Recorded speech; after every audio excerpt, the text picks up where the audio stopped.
Hello, welcome to this lesson. Here in algebra, we're going to conclude our discussion of equations, systems of equations by substitution. We're spending so much time on it because it really is important. Now, both of the problems that we're going to work in this section are going to be what I call weird. One of the systems that we're going to talk about is going to have no solution at all, and we'll talk about what that means. And then the other one is going to have infinite solutions, and we'll talk about what that means. Don't get too scared by those words. Basically, if you get kind of a weird answer or you get to a stumbling block or a roadblock when you're solving it, then you may have one of these special cases. So let me just talk to you about what you should look for when you have what I call a weird system of equations. That you'll see what you get when you do it. But the first one, for instance, is 2x minus 8y is equal to 6. And the second one is x minus 4y equals 8. Now, first of all, x and y are our variables, so we have two variables, we have two equations, so we should be able to solve this system of equations.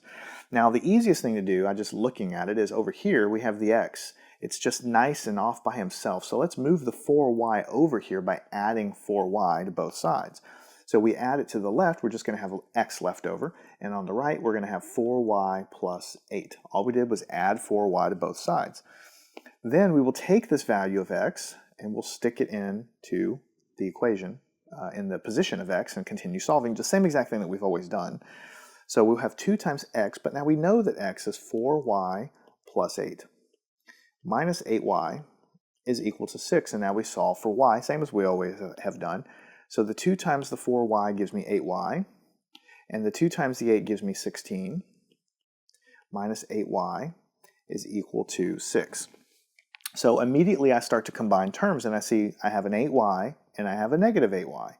And I don't have any y's here or any y's here. So really what's happening is the y's cancel out because 8 minus 8 is 0. So really what I have left is 16 is equal to 6. Now let me ask you a question.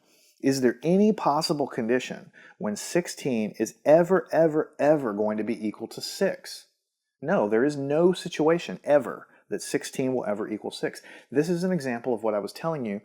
If you come up against something weird, and this is just an example of something weird, you get a nonsense sort of result that doesn't make any sense at all. What this is telling you, what the math is telling you, is that there is no solution to the system of equations.